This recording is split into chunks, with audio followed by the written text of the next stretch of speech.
Assalamualaikum warahmatullahi wabarakatuh. Alhamdulillahi rabbil alamin.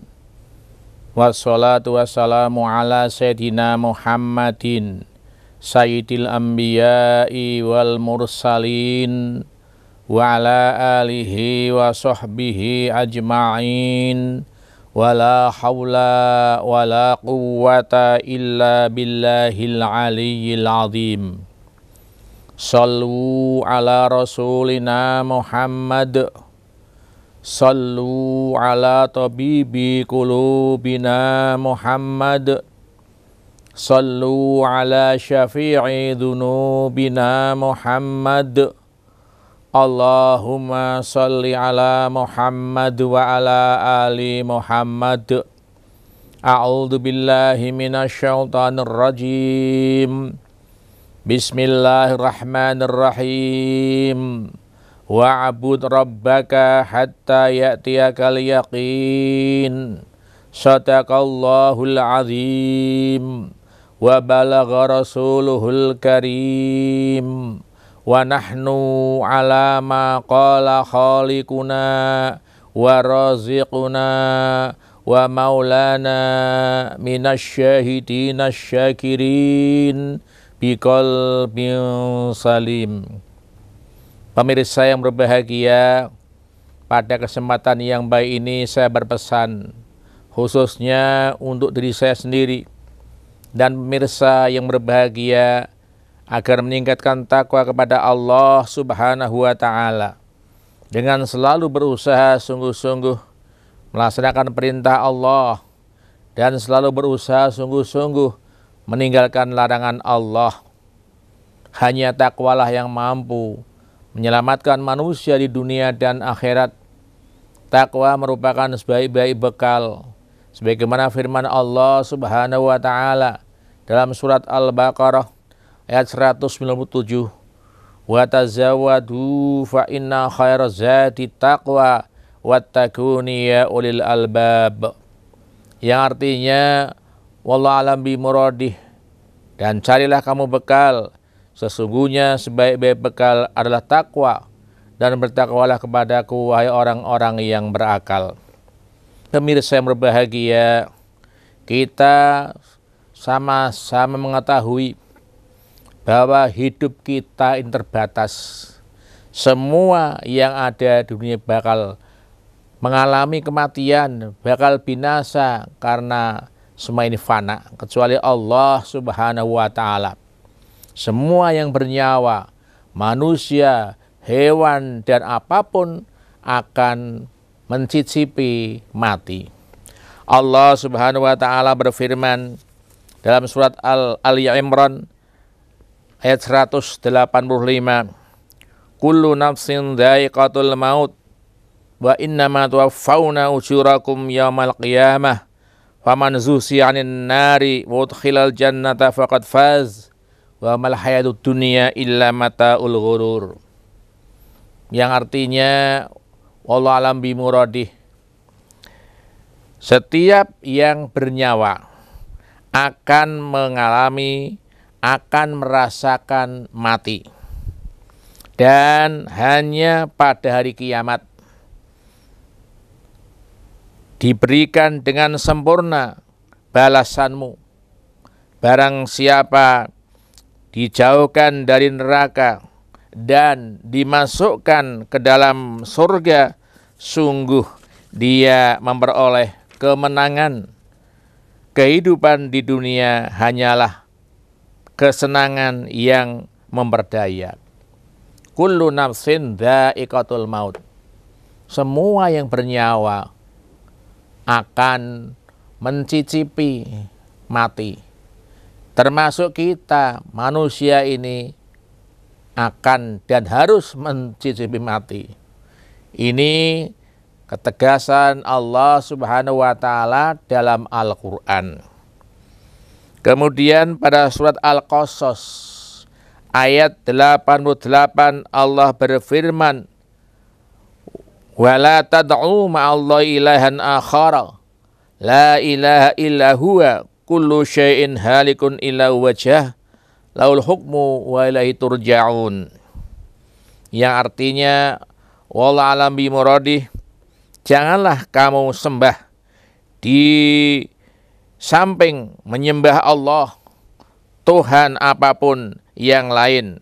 Tidak ada Tuhan yang berhak disembah melainkan Dia. Tiap-tiap sesuatu pasti binasa kecuali Allah. Baginya lah segala penentu dan hanya kepadanya lah kamu dikembalikan. Kullu syai'in halikun illa wajhah. Apapun di dunia ini akan rusak, akan punah karena fana, illa wajah, kecuali Allah subhanahu wa ta'ala. Sehingga besok setelah seluruhnya binasa, seluruhnya mati, bahkan sampai malaikat Israel yang tugasnya mencabut nyawa itu pun akhirnya mati. Seluruhnya habis, hanya Allah subhanahu wa ta'ala. Kullu syai'in halikun illa wajhah. Lalu dalam surat An-Nisa ayat 78, Ainama takunu yudrikumul mautu walau kuntum fi burujim musyayyadah.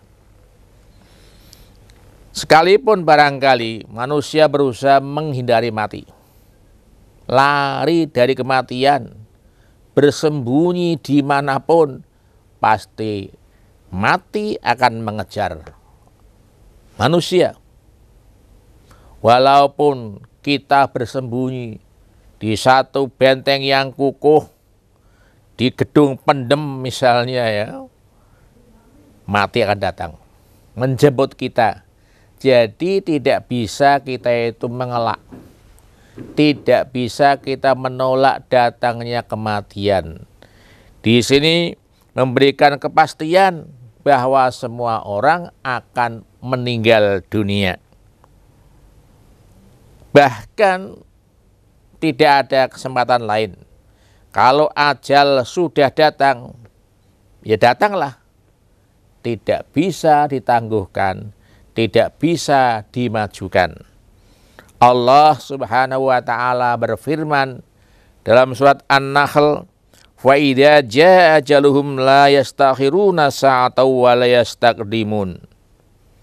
Jadi ketika datang ajal, ketika datang kematian, maka tidak bisa ditunda, tidak bisa dimundurkan saatan, walaupun sejenak, sebentar, ya, tidak bisa, dan juga tidak bisa dimajukan.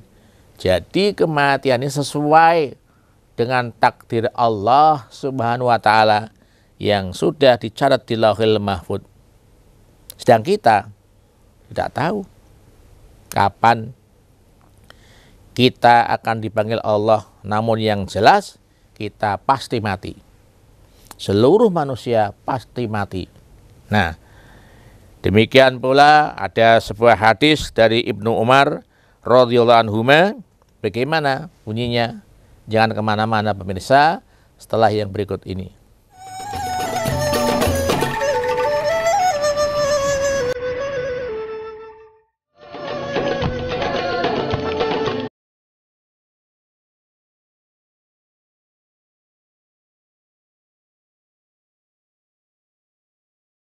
Pemirsa yang berbahagia, dari penjelasan Al-Quran bahwa kita pasti bahkan harus mati, tidak mungkin ada yang abadi di dunia ini. Kullu syai'in halikun illa wajhah.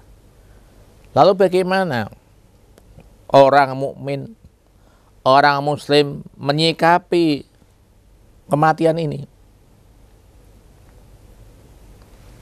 Bagaimana orang Islam menghadapi satu peristiwa yang akan terjadi?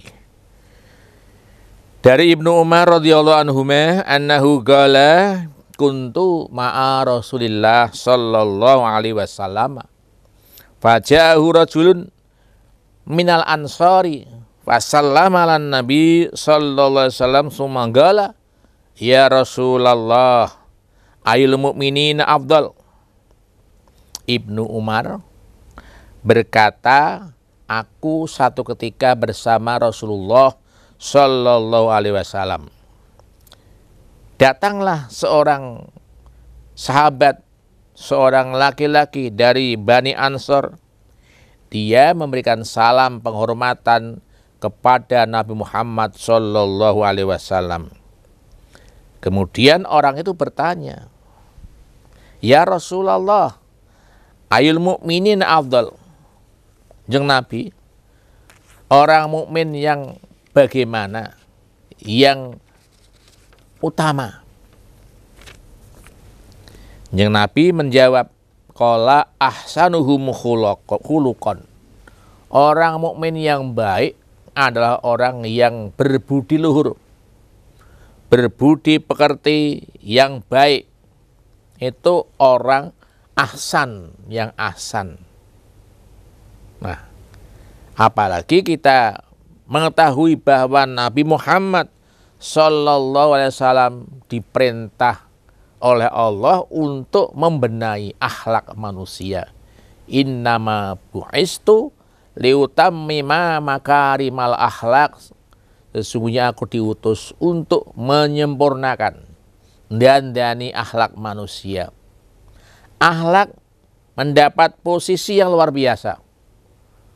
Bahkan sebenarnya tiket masuk surga sangat ditentukan oleh akhlak manusia.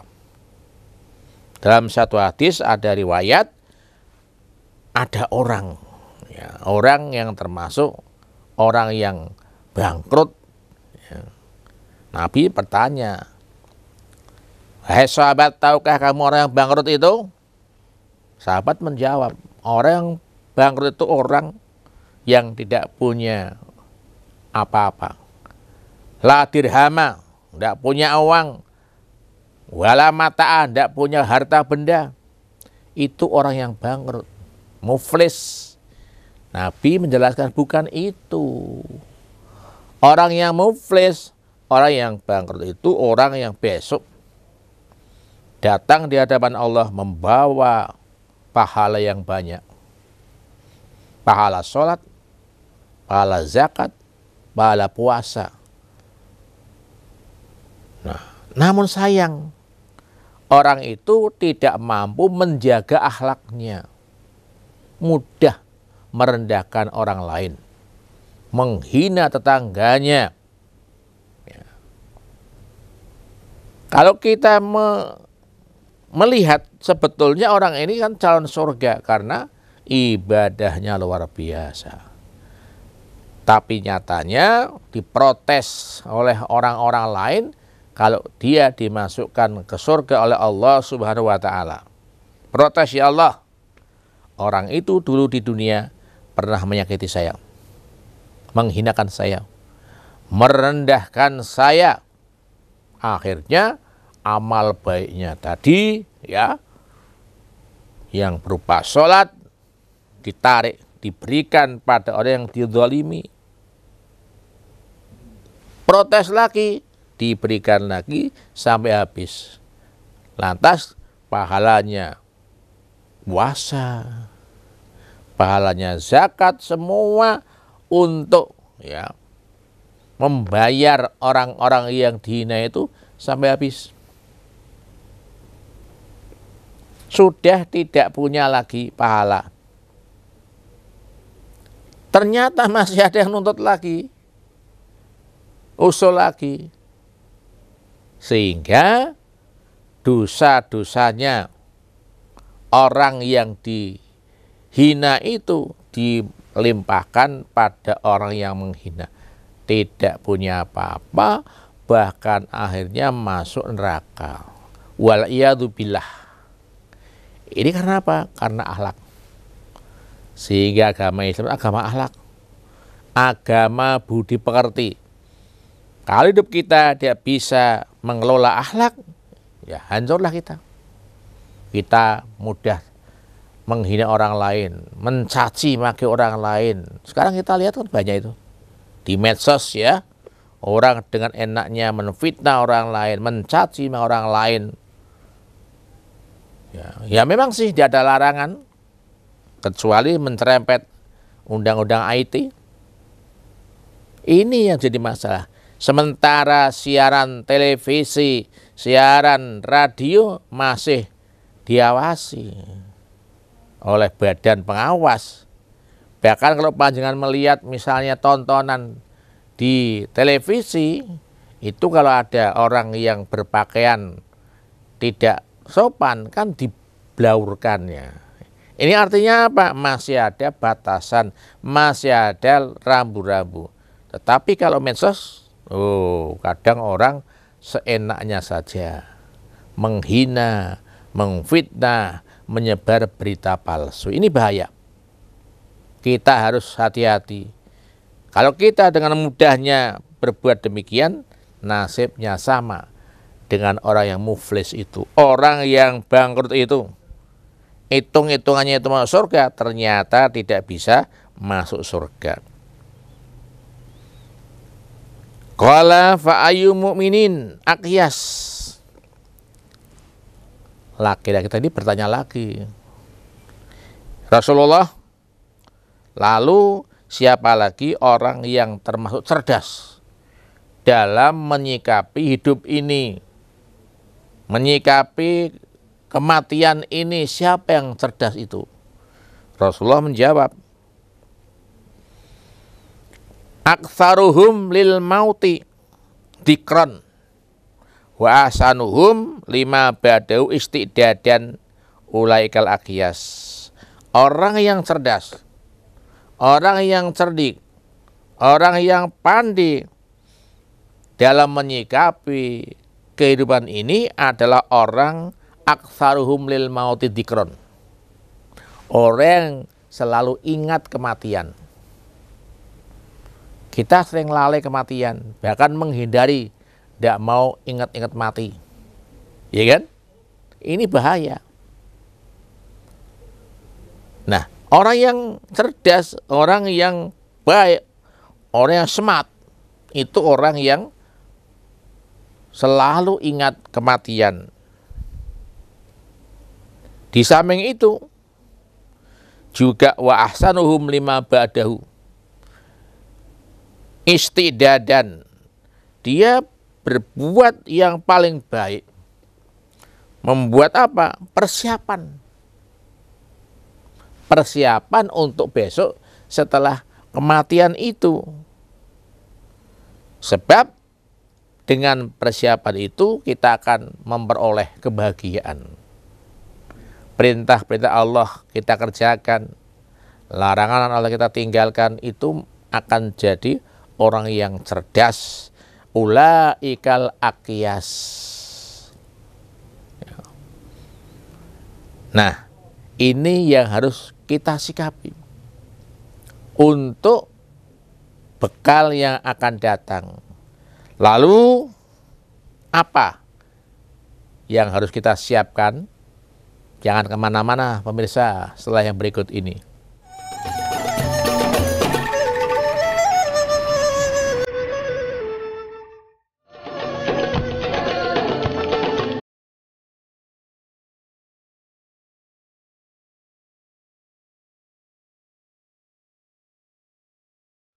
Pemirsa yang berbahagia, kita harus punya target hidup.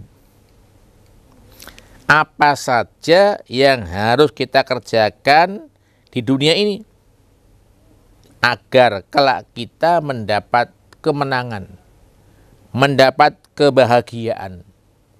Rasulullah Shallallahu Alaihi Wasallam bersabda, "Idza matabnu Adam inqata amaluhu illa min salasin, shadaqatin jariyatin, aw ilmin yuntafa'u bihi, aw waladin sholin yad'u lahu."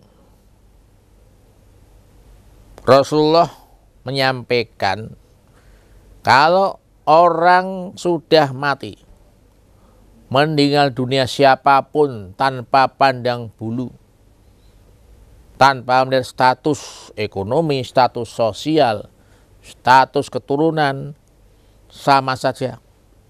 Ketika orang meninggal dunia, maka inqata amaluhu. Semua aktivitas ibadahnya terputus mandek. Dulu ketika masih hidup bisa sholat, bisa zikir, bisa sedekah, bisa mengajar. Tetapi ketika orang itu sudah meninggal, maka inqata amalu, seluruh aktivitasnya terhenti. Ada 3 hal yang tidak terhenti dan terus mengalirkan pahala untuk kita sekalian. Walaupun kita sudah terbujur kaku di kubur, namun amal kita ini akan selalu mengalir. Apa itu? Sodakotin jariyatin. Sedekah yang kita lakukan ketika hidup ini terus akan mengalir pahalanya. Sehingga sedekah ini dia pandang bulu, semua orang harus bersedekah. Yang kaya, yang miskin, sama saja. Tidak ada alasan untuk tidak bersedekah. Kalau zakat kan harus mampu mencapai nisab, mencapai haul. Tetapi kalau sedekah, infak itu tidak pandang bulu.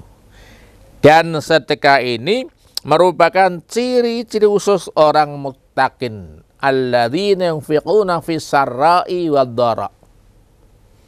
Orang muttaqin diantaranya orang yang alladzina yunfiquna,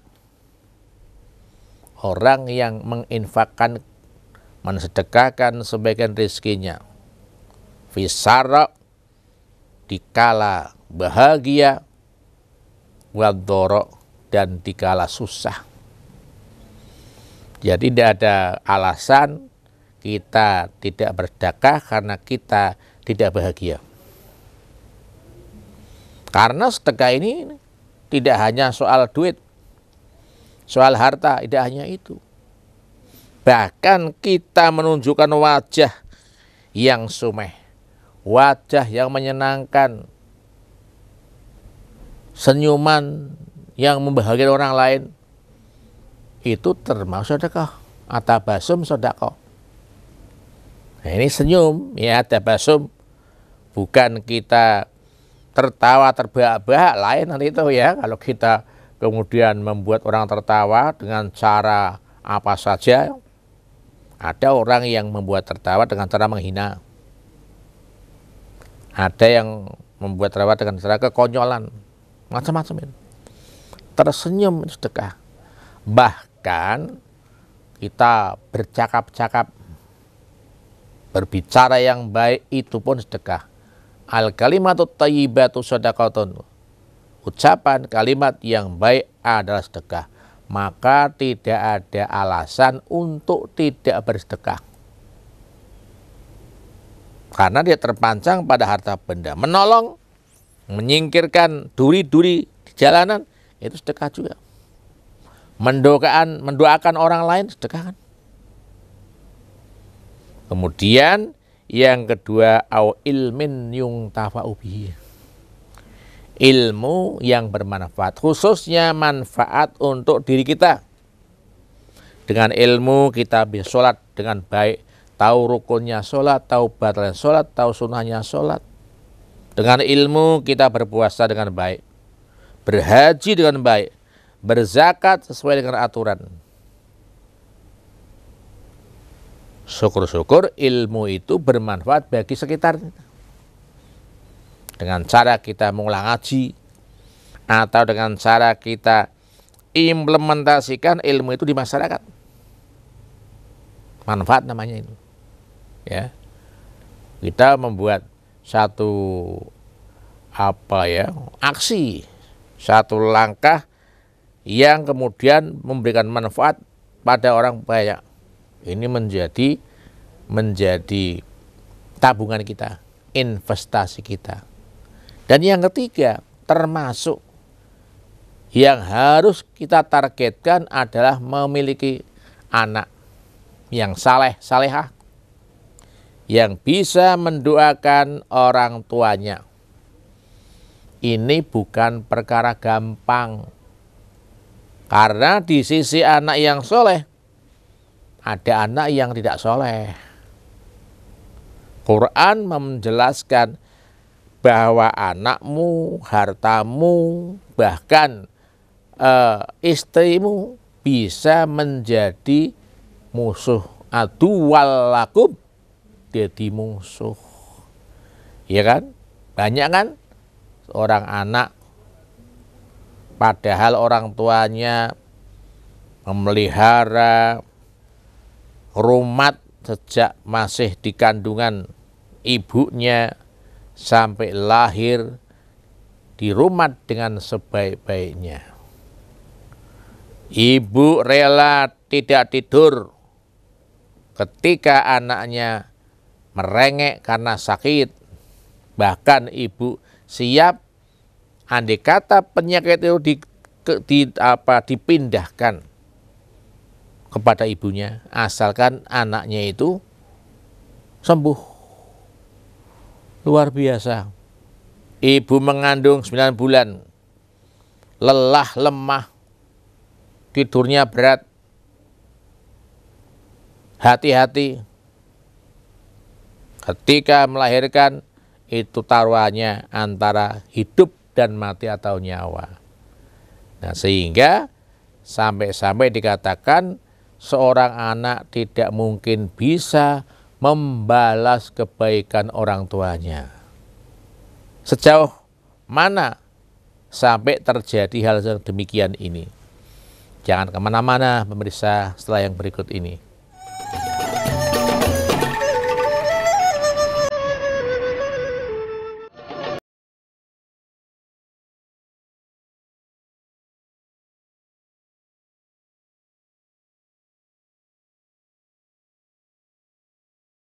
Pemirsa yang berbahagia, jadi kita harus membuat perencanaan, membuat persiapan.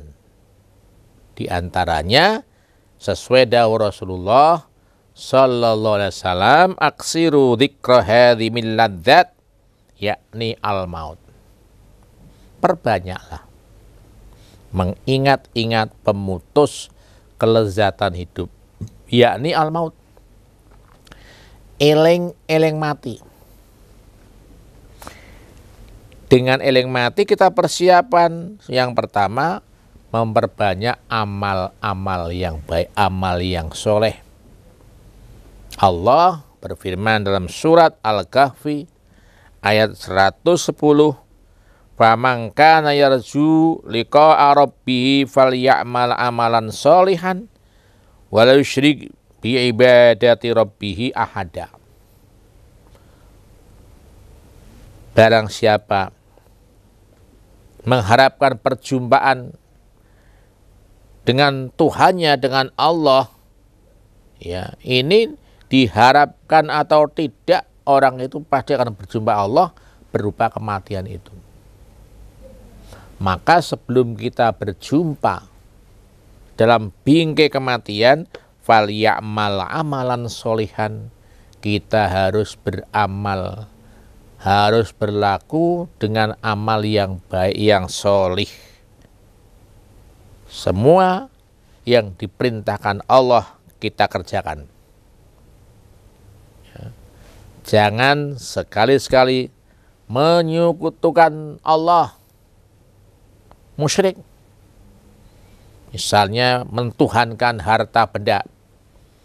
Kita sudah dipanggil oleh Allah untuk menghadap Allah, sholat dengan suara azan, kita masih sibuk mementingkan keduniawian. Itu mentuhankan dunia, mentuhankan harta benda.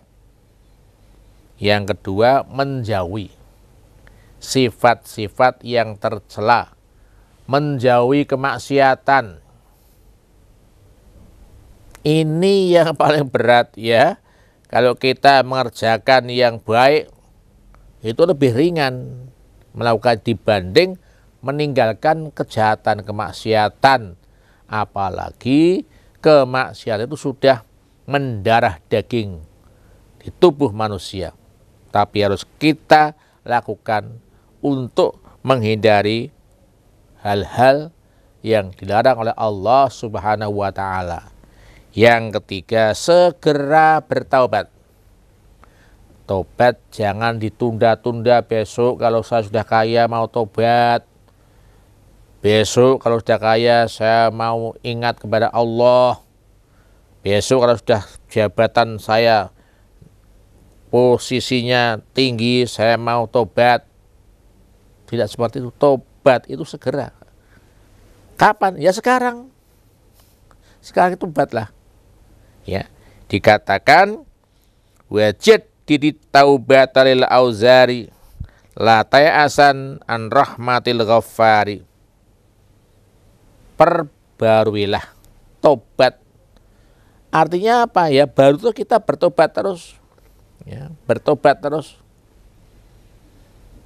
atas dosa-dosa kita yang kita lakukan. Kita tidak perlu putus asa. Apa yo di ngapura dosa kita yang banyak itu. Jangan pernah putus asa. Latai asan an rahmatil ghaffari. Karena apa? Kita harus mengharapkan rahmat Allah, mengharapkan kasih sayang Allah, dan ingat rahmat Allah itu lebih luas dari dosa-dosa yang diperbuat manusia. Nah, kita di dalam tobat ini diharapkan tobat yang sungguh-sungguh. Di antaranya kita harus gelo nyesal. Aduh, saya kok berbuat seperti ini. Gelo. Karena ada juga orang berbuat maksiat itu bangga. Disampaikan orang lain, saya berbuat demikian, itu kan konyol itu. Berbuat maksiat kok bangga. Harusnya apa? Ya menyesal. Mengapa aku berbuat demikian ini? Ya. Setelah menyesal, sekaligus kita tinggalkan perbuatan itu. Kita tinggalkan.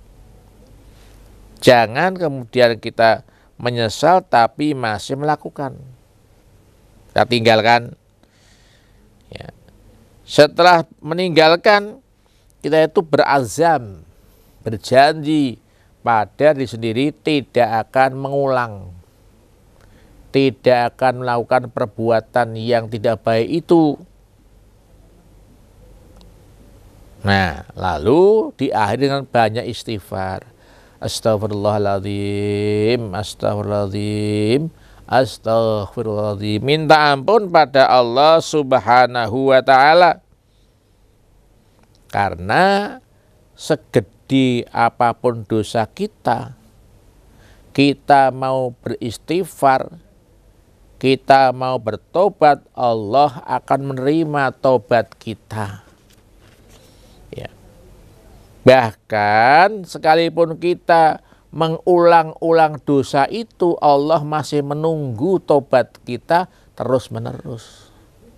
Selagi nyawa kita belum meninggalkan raga kita, roh kita belum meninggalkan jasad kita, kita masih diberi kesempatan untuk bertobat kepada Allah Subhanahu wa Ta'ala. Ada kesempatan, ya. Masih ada kesempatan untuk bertobat. Wah, saya berat ya, karena kalau berbuat dosa itu bertobat, saya ulangi lagi. Allah Maha Murah, Allah Maha Ghafur, sehingga salah yang diulangi tobat lagi, salah lagi, tobat lagi, Allah selalu menunggunya ya untuk bertobat. Nah, memang kita berusaha sekuat tenaga agar tidak mengulangi apa yang menjadi perintah-perintah Allah Subhanahu wa taala. Ya. Karena kita sendiri sudah berikrar di hadapan Allah bahwa kita ini adalah makhluk Allah, mengakui ketuhanan Allah sebagaimana dalam surat Al-A'raf ayat 172. Mudah-mudahan kita menjadi orang yang husnul khatimah, orang yang diterima amal-amalnya. Bismillahirrahmanirrahim. Alhamdulillahirabbil alamin, sholli ala dzatil mukammalah wa rahmatil munazzalah ala sayyidina Muhammad wa ala alihi wasallam. Allahumma sholli alaihi dal bahai wal jalali bukratahu asila. Allahumma kama khassastana bi kitabikal karim wa daitana ila siratikal mustaqim. Ahli bihi minna jami'a ma fasada wa tahhir bihi minna ma dhahar watan. Allahumma asrah bil Qur'an azim sudurana wa yasir bihi umurana wa adim bihi usurana wa hasin bi ahlaqana wa wasi' bihi arzaqana wa rabbi bihi qulubana. Rabbana atina fid dunya hasanah wa fil akhirati hasanah wa qina adzabannar. Subhana rabbika rabbil izzati amma yasifun wa salamun alal mursalin walhamdulillahi rabbil alamin. Al-afu minkum. Wassalamualaikum warahmatullahi wabarakatuh.